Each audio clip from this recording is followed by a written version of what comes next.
Sound. Hello everyone, I think you caught me rubbing my nose. You know when your nose is itching, it means that somebody's talking about you. So I hope you're all talking about me. So here we are again, and welcome back to you all. Thank you for all the live callers. Before we begin today, we are going to name the winner of last week's contest. I have to put on my specs and I have to get all my papers that Carolyn's getting me. So before I read this, first of all, we must say hello to my spirit guide Gregel, who's standing to my right, as always, and to my far right. Say hello, Carolyn. Hello. So here's Carolyn, who's been doing all the work for the competition. And she's the one who answers all your emails and all of that stuff as well. So last week we had a 4-part question, and let's see, this was week 6. Week 6. So does that make this week 7 then? This makes it finale week. 7 is my number, my lucky number. So my daughter's number. She was born on the 7th, and so on. Anyway, I might tell that story in a little bit, because this week's topic is miracles and blessings, and there are lots of them that I've experienced in my life.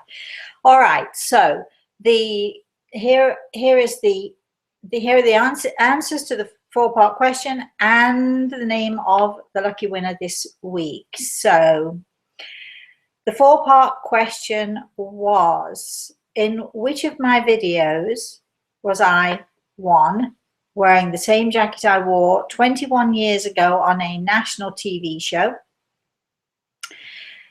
The answer to that question is reincarnation. That we did a show on reincarnation a few weeks ago, and I was wearing the same jacket on that show that I was wearing on the national TV show. I almost gave it away then. Whoops. And the national TV show aired October the 6th. No, sorry. Our TV show aired October 6th, 2016.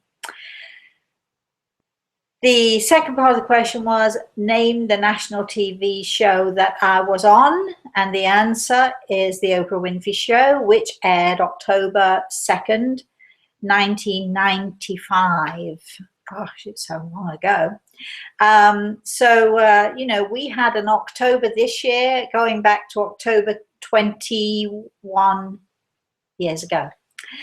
And so that was the national TV show. So those of you who said Oprah Winfrey got that right, and described the jacket, and the answer to that was the jacket was green. Now, we've had a little discrepancy here, because when you see the jacket on the Oprah Winfrey Show, it's one kind of green.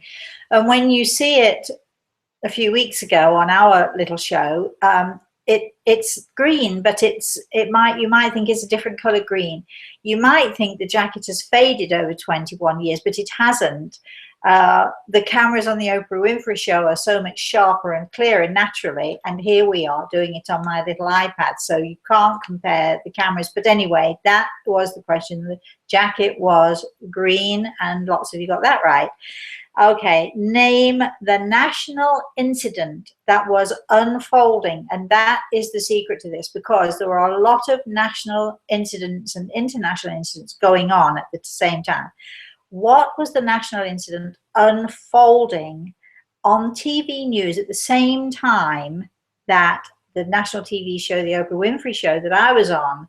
What was that national incident that was airing at the same time? And the answer, wait for it, we were, the media, the world was awaiting the verdict announcing guilty or not guilty, some of you have guessed it now, of O.J. Simpson. So it was like we were just waiting, which was any day now, the verdict from the jury in the O.J. Simpson case, and it actually was announced, that verdict was announced the day after. The jury was still sequestered when we were doing the show, but you couldn't get anything else on TV other than this, or radio, or any of the media out there. It was all that. Now, lots of you got 3 out of the 4 questions. That we only had one person, and I think that might have been Lauren, I'm not sure, who got all 4 questions correct. So good for you, Lauren. Unfortunately, everybody who got at least 3 questions right got put into the draw. Your names got put into the draw. And the winner this week is Andrea F. And she's from Finland. So congratulations, Andrea F. And I think we've already sent you an email, and you can tell us what you'd like to choose for your prize. That's that.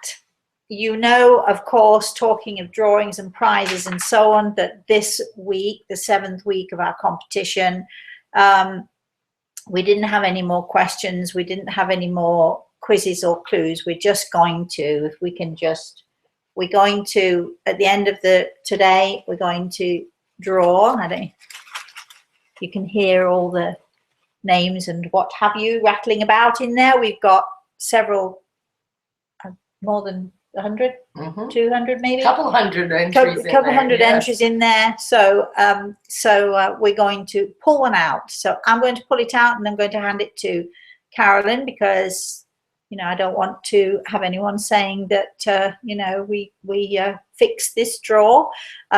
So I'm going to hand it out and give it to Carolyn to read later on. Now, let's go back to what the show is all about today. So the show is about blessings and miracles. We've had lots of questions. We've had lots of people write in. We've had lots of people asking for, you know, for us to mention names of people and so on, which we'll do in a little bit. But before we begin, it's story time. And so, as usual, I'm going to tell you a little story. And I decided that I wouldn't think about which story I was going to tell. We're just going to do an off-the-cuff little show today. The first time I saw Santa Claus is a very vivid memory for me, and I was 3 years old. And I know that I was 3 years old because Santa Claus was at our church. And we've got music or a drum roll or something. Carolyn forgot to switch her phone off. That's what happened. As I've said before, when we have these little things going on, this show is live. So we get all of these excitements going on. All right. So the first time that I saw Santa Claus was, I was 3 years old, and I was in a church. And I remember there were lots and lots of people milling about. And I remember standing in a far corner and gazing over at this huge man in a red suit and a big white beard. And he had a big sack by his feet. It's funny what we remember when we're children, and so many memories go unremembered. So many things go unremembered. We don't remember most, but I remember that quite vividly. And as I've been talking to my grandson Reese, and explaining to him how I've visited the North Pole a few times this year, and how I've spoken to Santa Claus, and I've told my grandson stories about what Santa Claus had to tell me, and how all the elves were making the toys and so on. It really brought me back to my first memory, and just totally reminds me not only of the miracles and the blessings that we have, but it reminds me of the magic, just the pure magic of Christmas, which I am totally into. I totally buy into it, and create as much magic as I possibly can. I've always created magic for my daughter. What is the difference between a miracle and a blessing?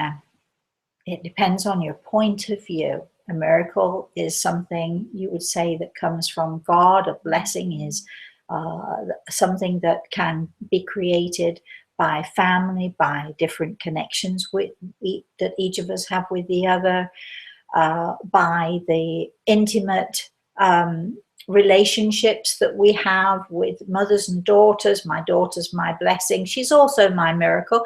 My grandson is my blessing, and he is also my miracle. But then I have lots of friends who I feel very blessed to have, and those blessings come from my interaction with those friends and their interaction with me, and we create, you know, this feeling of blessings and being blessed. And part of being blessed, I think, is being loved, and not just being loved by God or being loved by our loved ones in the spirit world, but being loved by those who surround us in our everyday life on this earth. And I'm very, very fortunate that I've had a lot and still have a lot of friends. I mean, you know, they say that if you're lucky, you can count your friends on one hand. Well, I've got, you know, two, and then I've got probably another two. I've got lots of friends, and many of my friends go back to, you know, all of those years ago, 20, 30 years ago, 40 years ago, even some of them. And I also am fortunate to have friends all around the world, which is really nice for me. But what are miracles then? What's a miracle?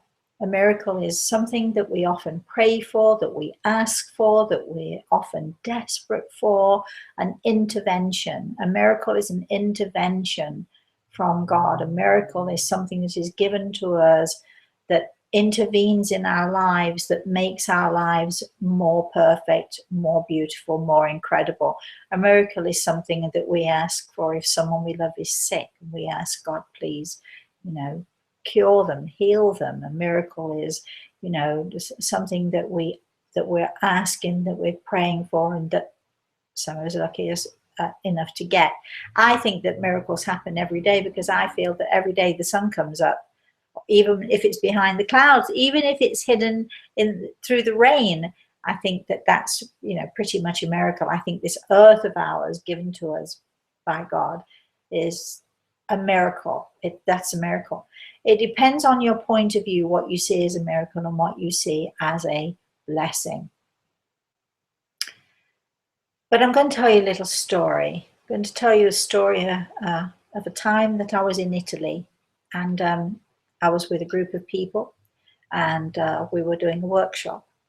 And during the course of this workshop, I was talking about attitude, and how, you know, how important it is for us to think, you know, that we should have a glass half full as opposed to a glass half empty. And I definitely have the attitude of, when I look at my glass, even if it isn't full to the brim and overflowing, which it often is, even if it is only half full, even if there are things that are going on that aren't so good for me, I still prefer to see my glass half full as opposed to half empty. It's a position that you take. Are you going to think positively, or are you going to think negatively? So during the course of this workshop, this man put his hand up, and I was talking about, you know, you've got to think of your glass as being half empty, and this half full. And this man put his hand up and he said, not only is my glass half empty, it's completely empty. There is nothing in it. Everything is gone. Everything. It turned out that he'd lost his son, and he was devastated, and he couldn't look at the fact that he had a wife sitting next to him, supporting him. He couldn't look at the fact that he had other children. He couldn't look at the fact that he had his health and strength. All he could see was the despair and the grief that he was totally entrenched in, and his glass was empty. We talked about this. I gave him a message from his son, and it was a fabulous message. It was a brilliant message, and his wife was in tears, but she was joyful and she was elated. And I said to this man, does this make you feel that perhaps your glass might be half full, that you heard from your son? And he shook his head, and he was adamant that it was empty, that there would never be anything in his glass, and so on and so forth. And so I realized there is nothing that I could say to him, but maybe I could show him something. And I asked Gregor what I should do. And Gregor took me to almost to the back of the room. And there in the audience sat a quiet lady, she all by herself. She was very quiet. And Gregor said to me, bring her out to the front because she has something to tell us. So I brought her out to the front and I said to her, so, can you tell me, is your glass half empty or is your glass half full? She said, my glass is filled to overflowing. Filled to overflowing. And I said, I'm so glad to hear you say that. But even as I was talking to her, I saw two young men, one on either side of her. And I said to her, can you tell us why your glass is overflowing? And she said, I didn't lose one child, I lost two. I lost my only sons, my only children.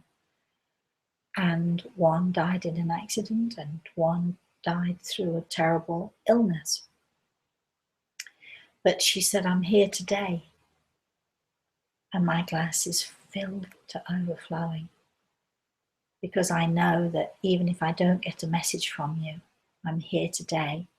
And I heard that gentleman's message from his son, and I know I'm going to hear other messages. So I'm going to hear from the spirit world.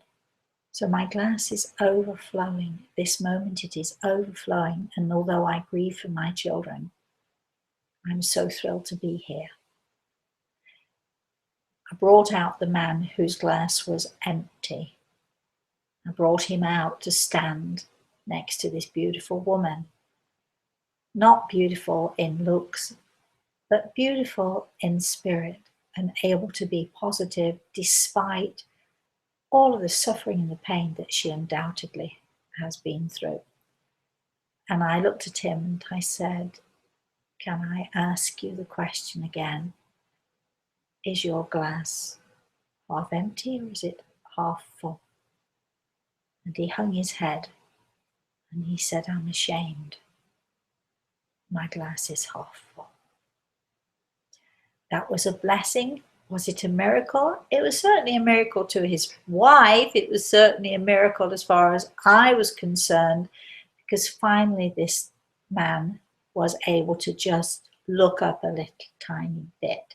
Now, the worst kind of loss is the loss of a child, and we all know that, I think, and the worst kind of pain is the pain that we suffer and that we go through the loss of a child.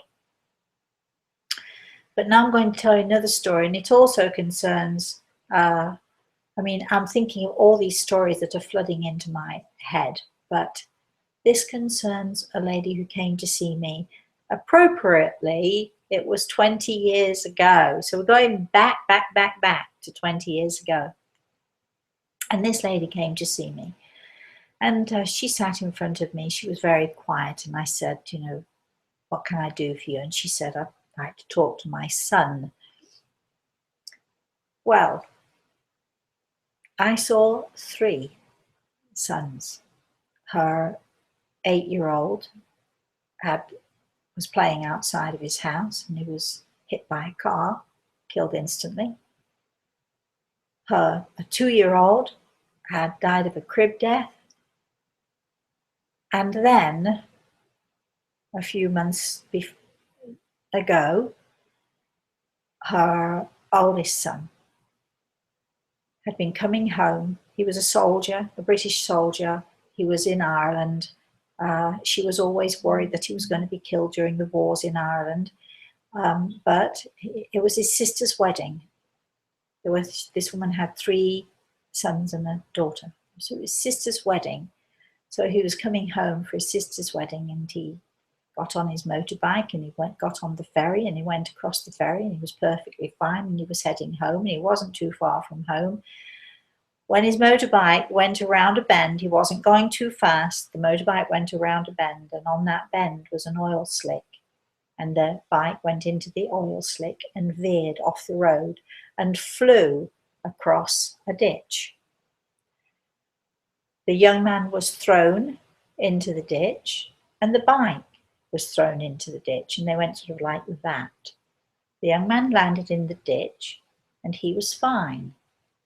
The motorbike landed in the ditch, hit a pile of logs. There was a huge pile of logs across the ditch, hit the logs tumbled and crashed onto the boy and broke his neck. 3 sons, 3 children. I mean, it's unthinkable, it's unbearable. And there she sat with me, and I was able to talk to all 3 of these boys and give her messages of hope and love. She came to me often, this lady, perhaps every 6 months for quite some time. And one day she brought me a jacket that she'd knitted, and it was covered in little tiny pearl seeds. I still have that jacket, and I shall wear it one day on one of the shows to show you. But she knitted this beautiful jacket for me that I still have 20 years later, and it still fits me, thank goodness, 20 years later. And she embroidered me a little purse with an eagle on to signify her thanks to Great Eagle for helping her. Was she devastated? Yes. Was she in grief? Without doubt. Did she feel that she was blessed? Very much so, because finally she'd found someone who was able to talk to her children and give her messages of hope and love. And that, for her, was a huge, huge, huge blessing. I am connected with blessings like that all the time. I am so fortunate because my life is so blessed. Let's go and see do we have a live question or a live something from someone. So let's have that. We've got quite a few people watching today. Thank you all for joining. We've got Gabriella. She's a frequent flyer, let's say. Hello, Gabriella. And with Dean's help, I was able to figure out what she's asking. Oh, is she? She's live, but she speaks a different language, so it's kind of hard. Okay. Sometimes. All right. Okay. Okay, so she's asking, how is it that our pre-planned lives can be changed by a miracle? Well, Gabrielle, good question. Okay, so I like to think of it this way. I like to think that when we're born, or even prior to our birth here to this earth plane, we have this book. Okay, I call it a book because I'm sort of, trying to help you to envision how this works. And in this book, this is the book of our life. And in this book is written certain things that are inevitable. And then there are certain things that we make choices about. And I think that the choices that we make are not necessarily the choice of, shall I turn left or shall I turn right? The choice is about our attitude. If we choose to see at least some good in even the worst situation, if we can hold on to our faith and hold on to our belief in miracles, then those miracles can sometimes happen, and God can decide with our attitude, God can decide to change things if he chooses. And this is when he sends his angels to us to help us or to guide us or to change things. But I think, the more that I do this, Gabriella, the more I talk about the future and see the future, the more I realize that as much as I personally like to think that we have choices, I don't think we have too many of them. But the choice that we have, most importantly, and the choice as to whether to have a happy life and a fulfilled life and a positive life, that choice is about what attitude are we going to take. And I'd like to point out that, Dean, and you've heard me say hello before to Dean, but I don't know if you've ever told Dean's story, and don't panic, Dean, I'm not going to tell you a story live for everybody to hear. But Dean came to me many, many years ago And he had a bit of a negative attitude, which I think is a bit of an understatement. Wouldn't you say, Dean, if you're listening? It's a bit of an understatement, right? But he had a very negative attitude, and for very good reason. He was depressed, he was frustrated, and he was angry. And then he had a consultation with me, and I might have kicked his bottom a time or two through that consultation. I'm not quite sure. But throughout that consultation, Dean began to see things in a different way, in a different light, which helped him to change his attitude. And through changing his attitude, even though it didn't change the awful stuff that had happened, it certainly changed his life, it certainly changed his future, and it certainly brought him, I think, and please, Dean, write and tell me if I'm wrong, it brought him peace, it brought him contentment, and it brought him to an understanding that, you know, if he changed his attitude, then he could be happy. And you know, of all of the clients that I've had over the years, Dean is one of those that I would hold up as an example of this happening, and someone not just believing and not just having faith, but actually living that faith every single day. Do we have a, what's he saying? Is he saying anything at all? He said, ouch. He's a darling. He's a darling. He says, ouch. He said, ouch, it hurt, Rosemary. But your friend Chris. Okay. Chris said, Dean, don't worry about it. All of Rosemary's healers have been in the hot seat many times. It's true. It's so true. My students, I mean, even those who came to me 20, 30 years ago, will still talk about being in Rosemary's hot seat. It is not a pleasant situation, but it's always a learning situation. Just pointing that out to you all out there listening. It may not be pleasant, but it's always a learning situation. You always benefit from it in the end. I hope. I keep my fingers crossed. I hope. Do we have any other comments here? We've got a new listener. I believe her name is Dickie. Dickie. And she's in Nepal. Oh, hello, Yes. Dickie. In Nepal. Oh, Nepal, wow. It's maybe perhaps you could just remind everybody that that's lost somebody, and it's very hard at this time of year. You know, she lost her dad 3 years ago. She's very sad that he's not here, and maybe you could just give everybody a. Well, loss is loss, and everybody behaves differently. Everybody reacts differently. Some people can deal with it better than other people. When you lose someone close to you, when you lose someone who you love, it doesn't matter what time of the year it is. Loss is loss. But when we come to birthdays and we come to anniversaries, and for those of us who celebrate Christmas, you see, look, I promised last week I would wear my sparkly jacket. I don't know if you can see it's sparkling. It's got little diamondy things in it and sparkling earrings. This is my Christmas look, right? Okay. So when you believe in Christmas or you celebrate Christmas, as I do, and I celebrate the birth of Christ, and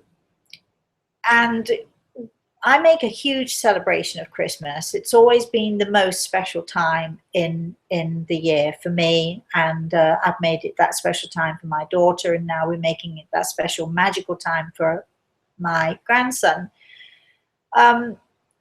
It's also a very poignant time for a lot of people because, you know, this is the time when families get together. Now, those of you who don't celebrate Christmas might resonate with Easter, or no, same thing, or you might resonate with Thanksgiving, for instance, or your religious high days and holidays, that when people get together, when people join together and they come together and there is that person missing at the table who's always been there. I mentioned last week my friend Al, who lost his father just a few days ago, and he's having a tough time. And so, you know, when you're preparing for Christmas, and you're getting ready for Christmas, Dickie, it's just an awful time, because all those memories of how your father would be there and what he would do and what he would say. You know, one of the memories that I have of my father at Christmas time, a very poignant memory for me, is how he stood and taught me how to cook a turkey. Now, it doesn't sound like much to anybody else, but in our family, we didn't communicate. You know, there wasn't a lot of talking and what have you. So to have my father standing for 15 minutes describing how to cook a turkey to me was very special. And of course, I've always cooked my turkey exactly as he taught me, because he was so right that this is how you cook a turkey. And you know, so we remember that. And at Christmas time, especially when I'm cooking a turkey, it always takes me back to the memory of my father. And I actually had that conversation. I put a tape recorder on, and so I was encouraging him to talk to me. So I actually have somewhere that recording of my father. So we long for them. We miss them more. We are reminded more of, you know, how many people there are at the table. There's going to be one less or maybe two less. But then we also have the joys of Christmas because we have the babies coming, and then, you know, then the table fills up again, and that's how it is, and that's how life is. But Christmas, no matter what, no matter who you've lost, and no matter how much you're suffering, and no matter how difficult celebrations are for you, I can tell you with absolute certainty that those who you love, who have passed into the spirit world, those who you love and care for, what they want is they want you to celebrate. They want you to have joy. They want you to bring joy and love and happiness into your life. They want to hear you laughing and chuckling. So for those of you who say, well, you know, how can I enjoy myself? How can I laugh when they're buried in the ground and they're not laughing anymore? Believe you me, they're not buried in the ground. They are laughing with us and enjoying things with us. So it's our duty, if we love them, it's our duty to have a very, very good time. You know, Christmas is a tough time, but it's a joyful time, and we should always bring, yes, our pains and our sorrows, and never forget them, and our memories and our love of those who have passed. But we should also combine it with, you know, happiness and our blessings of health, all of that stuff. I mean, I'm so blessed. I'm thinking, you know, my assistant who's sitting coyly next to me tells me that, you know, I'm the only person of my age. I think she thinks I'm 92. I'm the only person of my age that she knows who doesn't sit in a doctor's office. I actually happen to be the only person that I know of my age, which is something like 103, I think, who I don't take any medications of any kind. And I'm very loath, even if I have a headache or a backache, I'm very loath to take a Tylenol. What a blessing.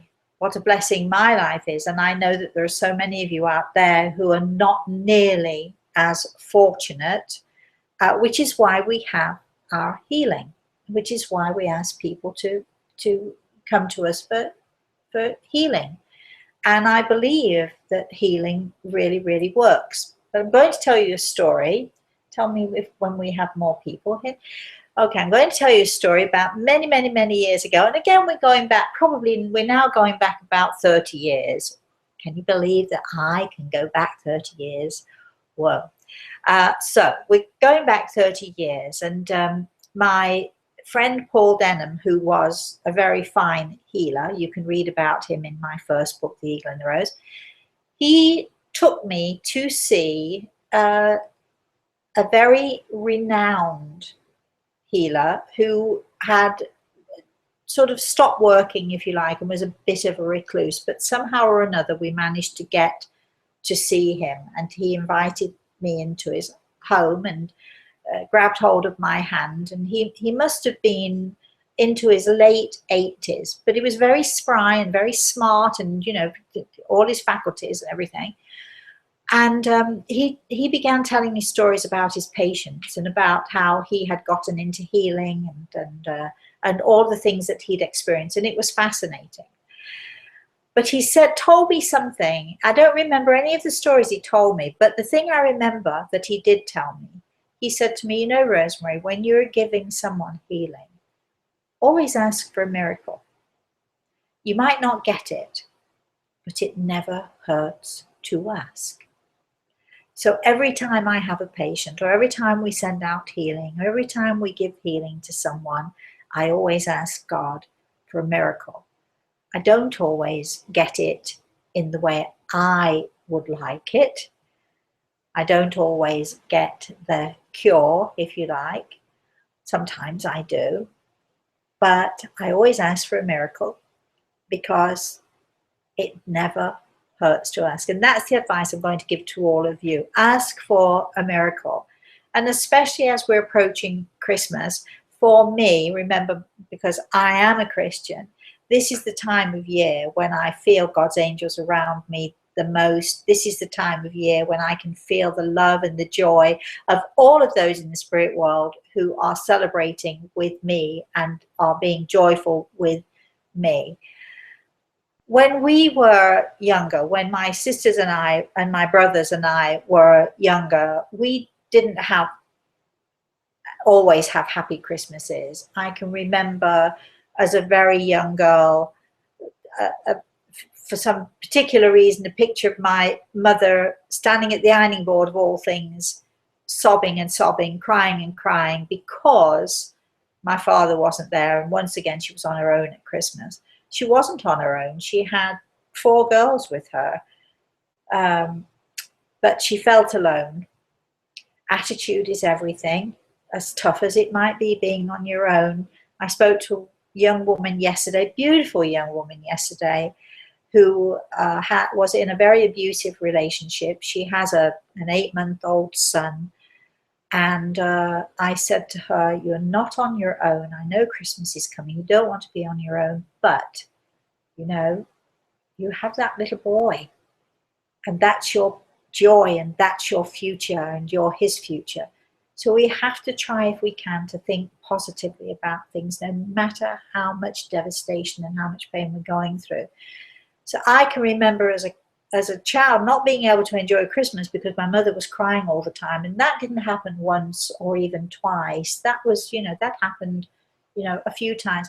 But we did have some good Christmases as well, and as children, we weren't aware of all the other stuff that was going on in the background. So, I have blessings, and even in the negative times, even when Christmas wasn't so great, I learned something from that. So that was a blessing to me as well, and that was a gift to me as well. Again, it's about attitude, and it's about how you are looking at your life and what you are doing with your life. Do we have anyone else wanting to say anything here? Yes, we have Peggy. Hello, Peggy. Peggy. I am coming after Christmas, Peggy. It is our Peggy. Just so you know. She said, having someone that cares about you enough to give an attitude adjustment is a blessing. Thank you so much for your loving and caring way. Oh, Peggy, thank you. And, I'm afraid we haven't had time to get together, but after Christmas, I've not forgotten about you. So don't you forget about me and keep reminding me. For those of you who are listening and have no idea who Peggy is, Peggy came to me for a consultation a few weeks ago, and she lives quite close by me. So we're going to have after Christmas drinks. I was hoping for pre-Christmas drinks, but we're going to have after Christmas drinks. Mine's a vodka tonic, just in case you forgot. And so I'll see you soon, Peggy. And thank you for writing in. We've got Dean. He wants everybody to know that he is thankful just waking up each day to enjoy his 7 kids. 7 children. Okay, wow. Well, Dean, as you've called me, as you've said that, and I'm going to say hello to 7 children. You've been very busy. I don't know nothing about you, really. I didn't know that you had 7 children, right?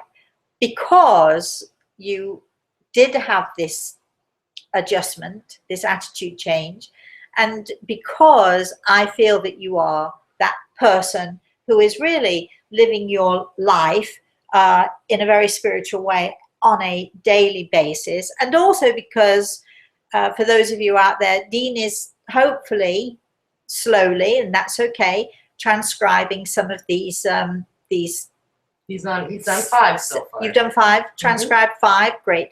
So he's transcribing these things, so you know, so that eventually maybe we can put them in a book and let you have a copy of them, or not. But anyway, so Dean, I have got a Christmas gift for you. So the draw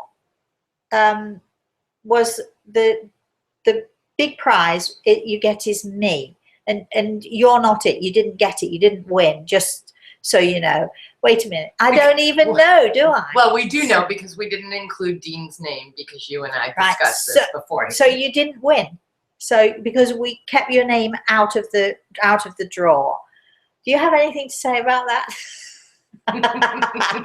I'm waiting for his comment. What? You kept my name out of the draw? This is because, Dean, if you would like, and I'm not forcing this on you, but if you would like, my gift to you for all your hard work and for all the wonderful example that you set for everyone else, my gift to you, I'm giving away 2 major prizes. One gets drawn, one I chose to give myself. So Dean, you get, if you'd like it, and you have to let us know, you get a consultation with moi after Christmas. Don't expect it before, but we shall set up something either on FaceTime or Skype or whatever you can do. And I finally will get to meet you, and you can finally get to ask me all those questions that you might have and all the rest of it. So I just gave you a Christmas gift, so I hope you enjoy it. And thank you so much for all that you are doing. All right, while we're waiting for Dean to reply, can I have that list? We have a list of some of the people. We, unfortunately, because we, you know, we, thank you. We don't, you know, have time, but over a period of the next few sessions, if you want to mention anyone or you want to give blessings to anyone, I don't think I made it clear last week when I said if you want to send somebody blessings, we don't want their full name. It can be mum or dad. It can be, and you don't have to, you know, interfere with their privacy and let people know who they are. You just can say my sister, my brother, my mother, my son, whoever it is. So we have these blessings. So Joyce Ullum, yeah. Joyce Ullum was so blessed to have her sweet mama Veva Joyce in her life, and she's loved and missed deeply. So we're sending to your mom, and perhaps she's even listening in, and I think according to Gregor she is listening in, and according to Gregor, oh, she's standing right here, so there you are. So blowing kisses, I'm told she's blowing you kisses. So you would like to send blessings to her because obviously she is the most important person, or was the most important person in your life. Maybe still is, maybe still isn't, but certainly one of the most important people in your life. So there we are.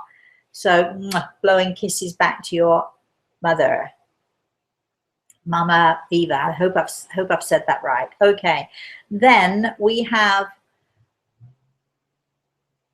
this is the first Christmas for Maggie, her daughters Heather and Kendra, and grandson Gabriel to be without Megan this year. Maggie's so blessed to have you all in her life and loves you so much.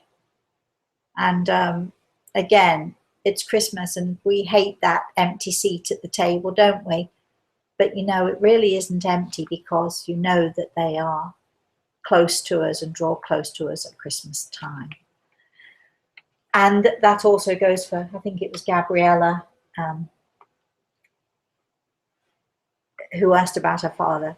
Okay, so Lauren is blessed to have her wonderful parents, Eugene and Helene, or Helen, and oh, thank you, and is thankful for Rosemary. Mwah, bless you, and I'm thankful for you too. So you know, so that's love and blessings to Eugene and Helena, or Helene. Nice name. All right, so Chris and Mike are blessed to have Dan Sullivan in their life.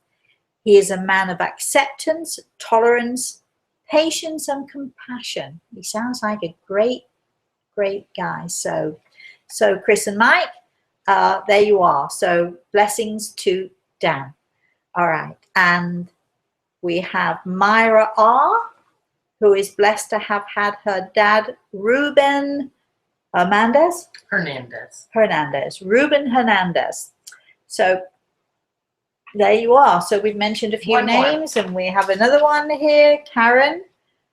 And Karen is blessed to have her mum and her dad. Now, just for the record here, I'm reading this. Okay, Karen H is blessed to have her mum and her late dad as they give her unconditional love. I'm going to argue with that one because there's nothing late about your father, Karen. He's here, he's with us, he's sending love and kisses to you and to your mom and to your family.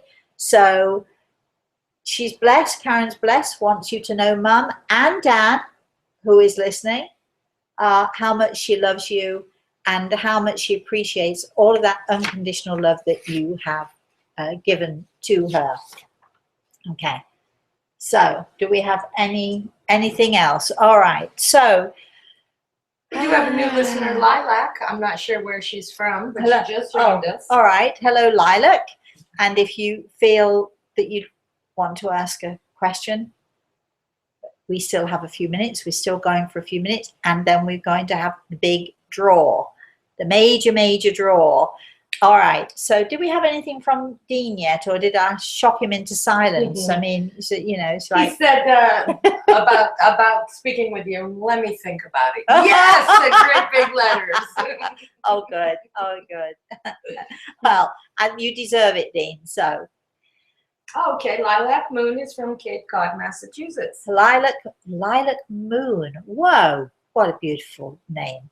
And from Massachusetts, and thank you for joining us, and we hope you're enjoying this. We are going to be away for Christmas. I'm going to be away for Christmas. We're not going to do anything for another couple of weeks because I'm away for Christmas and New Year. However, starting mid-January, we'll let you all know. We're going to start up again. We're going to be doing our weekly stuff.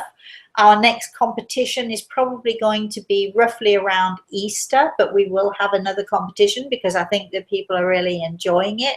The prize might be different. You never know what we'll come up with. In the meantime, we have so many different topics to talk about. And what was one of those topics that we were talked about yesterday? The blood and the RH factor. Yes. We had a question. We couldn't use it. Well, we are going to use it. We're not going to say who sent it in because we don't remember. But we'll check it out and we'll pull this question again. But we had a question from someone, a very interesting question. And again, it's sort of like, is this preordained? You know, are things preordained? Are these blessings intentional? Are miracles something that happen outside of the book and brought into the book because God wishes? You know, how do things work? So one lady, and I think I've written about this in one of my books, but we had somebody, I say a lady, and I don't know whether was it a lady? We had a lady who was asking me whether I thought that people with the rhesus negative blood, what is it? The RH. The RH factor, the rhesus, if you're rhesus negative as opposed to rhesus positive, did I think that people with rhesus negative blood were more prone to be able to connect, or more spiritual, or more sensitive, or whatever. Now, I've had this theory before, and in fact, I've checked it out. There are many very famous mediums who did in fact have, and I say many, a few, I should say, there are a few mediums, spiritual mediums and healers who, as it turned out, surprisingly, did have rhesus negative, a rhesus negative blood group. I mean, what does that have to do with anything anyway?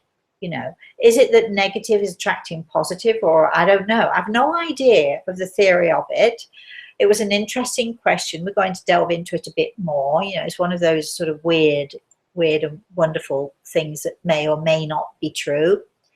However, it does happen, surprisingly, that I do have a very rare blood group. I am a very rare blood type, which also happens to be negative. So I am rhesus negative. Is that the reason why I am so sensitive? Is it part of the makeup, the chemical makeup of a person that determines if they're going to be more sensitive, more aware? I don't know. It's a topic for conversation. We have so many other topics. We're going to be talking more about ghosts and spooky stuff, because we know you love the spooky stuff. And I'm going to be telling you more stories of ghost hunting. So keep sending in your questions and your ideas. If you have a topic, or if you have a subject that you would like for us to discuss, send in an email. The email is rosemary@rosemaryaltea.com. You can check us out on Facebook. You can check us out on Twitter. Anywhere else that they can check us out on? Meetup.com. Meetup.com. We're on meetup.com, and thank you all of you on Meetup who are joining in from all over the country, and thank you from all of you from all over the world who are checking in with us. So we have lots and lots of topics. So we're going to continue with these weekly discussions. We're going to continue with this show, and we're going to continue with story time.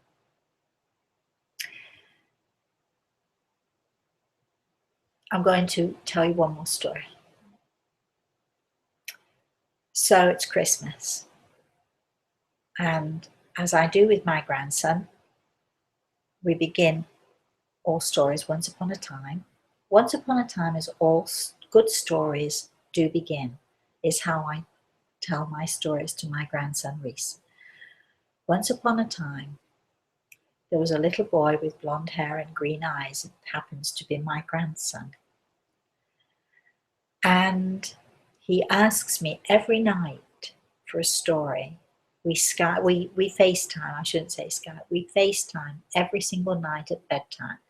Now, sometimes it's not time for a story, but he loves his stories, and he loves his Mosey, that's me. He loves his Mosey to tell him stories, and I tell him stories about Santa Claus, and I tell him stories about all sorts of things. But this year, he's 3.5, he's 4 in February. This year, I'm going to be telling him the greatest story of all, because he's old enough to understand, and he's old enough to listen, and he's old enough to ask questions. When my daughter was growing up, I was very careful to talk to her about Christ and about God.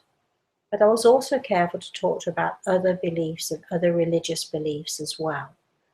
Because I wanted her, and as she grew up, I would always say to her, just because I believe in these things does not mean that you have to believe in them as well. Just because I believe in Christ, just because I believe of the miracle of Christmas does not mean that you have to believe it too. When you're old enough, you can do your own research, you can do your own thing, and you can find your own beliefs and your own faith. But I always believed that it was important to give her ideas. If you don't know about a thing, you can't believe it or disbelieve it. And so this is why I was careful to also talk about, the Buddhist belief, the Mohammedan belief, all those, so many different religious beliefs in the world. And this was why I was always wanting to give her as much information so that she could make her own decisions in her own time. And this year is the time, I feel, that is very appropriate for me to begin that little tiny bit of education with Rhys, to give him options and to tell him the story that means so much to me, and which is probably one of the most lasting and incredible stories of a miracle that we know, certainly in the Western world. I don't know how he's going to take it. We're going to have fun. I'm going to have fun in the telling of it. It's not going to be a heavy thing, but I'm going to talk to him about the story of the babe who was born in the manger, who had the star shining above him, who was brought by angels and by God to this world so that he could teach us many things, and that he could teach us above all love and tolerance and understanding, which he certainly taught to me over the years. So I've learned those things through Christ, through my spirit guide, Grey Eagle, through my experiences, through God. I've been very fortunate. I've been very blessed, and I've had many, many miracles. Whatever your beliefs are, whatever they are, whether you believe in anything or whether you believe in nothing, believe in love. Believe in the joy and the wonder of life. Believe in compassion. Believe in giving. Believe in love. Shall we have One more story. Oh, one more story? Your best Christmas as an adult. That was a great story you told me. What did I tell you? Oh Samantha. Gosh. One more story. Okay. We do have an extended time, so I will tell you this story. All right. I've forgotten this story. Right. So years ago, and I'm thinking how old my daughter was. So she'd be 10 years old. So we're going back more than 30 years, okay? And my husband had left, and we had no money, and he took all the money with him and all of that stuff. And it came to Christmas time, and we had no money for Christmas. We didn't even have any money for bills. Out of the blue, and I should say coincidentally, because I don't believe in coincidence, we met this lovely couple who took one look at me and took me under their wing, I'm very glad to say. I was a young mother with a 10-year-old, and we were not destitute. We did have a nice house which we couldn't pay for. We did have bills coming by the pile which we couldn't pay, but still we weren't destitute, but we were struggling. And it came to Christmas time, and I'm always very indulgent at Christmas time. I like to give, and I'm excessive. I admit it. My daughter's excessive. We had this conversation the other day, she and I encourage her to be excessive at Christmas time, but only at Christmas time. So there are times when you just want to show your love in so many ways, whether it's with food, whether it's with giving of your love and caring, whether it's with gifts or whatever it is. Just Christmas time is that time that so many of us can do this. So this Christmas I couldn't be excessive at all, and we had no money. But my mother, knowing our situation, sent me a Christmas card, and in this Christmas card was a $10 equivalent of a $10 note and a $5 note. The $10 was for me, and she made it clear, but for me to spend it on myself, and the $5 was for Samantha. Well, I mean, I'm a mum. Am I going to take the $10 for myself? Absolutely not. No way. So I put the $15 together, and I bought her a Simon Says, which is this big round disc thing that you ask questions and it buzzes and lights up. And anyway, it kept her busy, and she was thrilled to bits. And that was her Christmas present for that year. Unbeknown to me, she'd been saving a few pennies, and she might have had a couple of dollars. She might have had $5, I'm not sure. or my friends who had taken me under the wing might have helped her out a little bit, but we all went shopping, or my friends took Samantha shopping because she wanted to get me a gift for Christmas, and she was determined that because we'd had such a miserable time of it and we were struggling so much, she wanted to get me a gift for Christmas. So my friend took her to this big supermarket, I don't know what it was, but it was a cheap and cheerful place where you could get things for 50 cents or you could get them for whatever. So my daughter comes back, has her gift, wraps it up, and on Christmas morning I give her her gift, she gives me my gift, and I opened this thing up, and she is so excited. She's 10 years old. She's so excited. She's so thrilled. She's so incredibly excited about this gift because, you know, she actually bought it with her own money. So I opened it up, and inside the parcel is, without a doubt, the ugliest jacket I have ever seen, ever, before or since.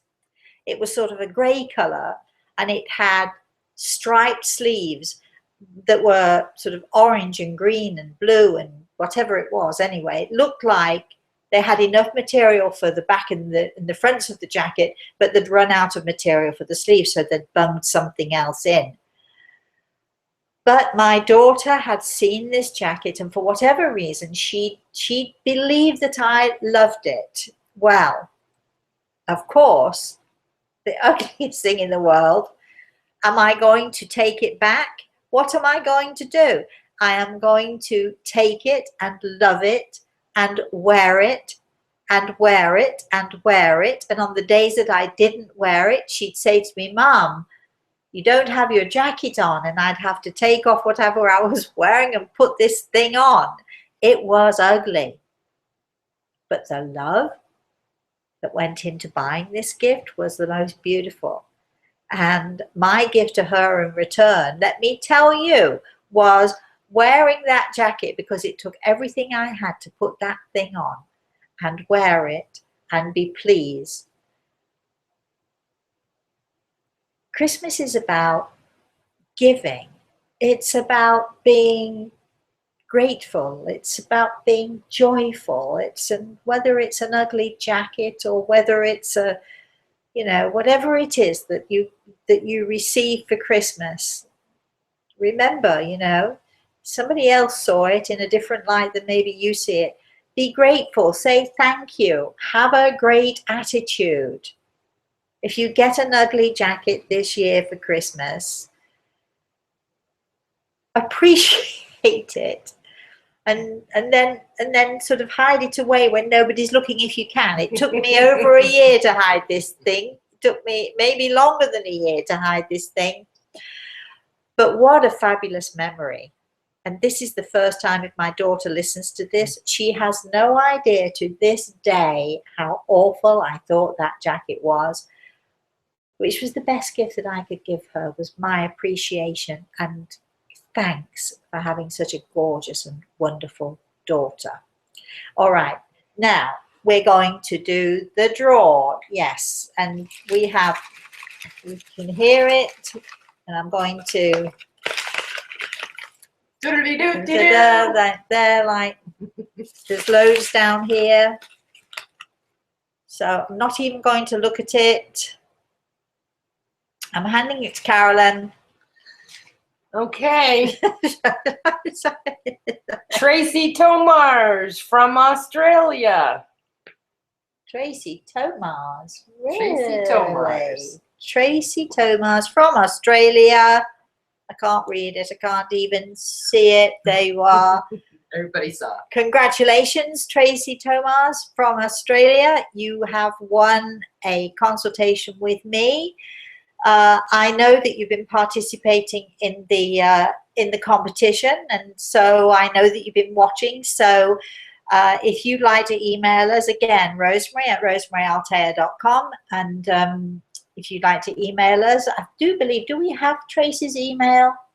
Yes, because yes. Okay, yes. so we have Tracy's email then. So we'll email you, Tracy, and we'll set that up for sometime in the new year. But I look forward to speaking to you. So get your questions ready, my darling. Thank you to everyone else who participated in our Christmas competition, because we've had such a lot of fun.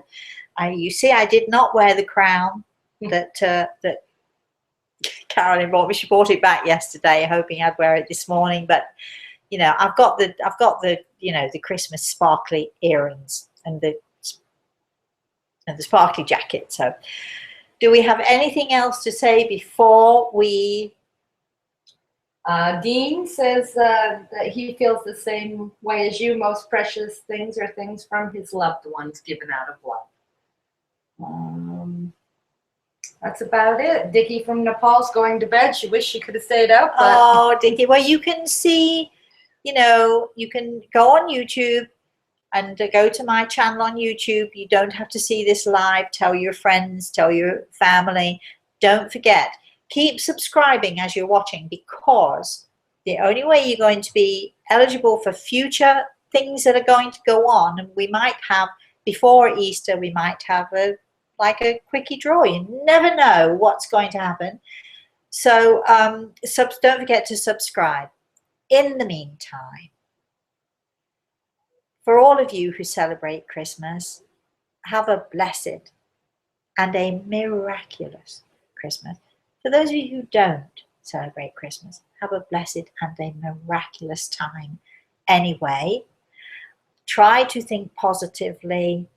Try to remember that your attitude is everything. I shall be thinking of you all and thinking of what we're going to be talking about next year as I eat my delicious Christmas cake, which I sent out yesterday. It should be in New York today, keeping my fingers crossed it arrived unharmed.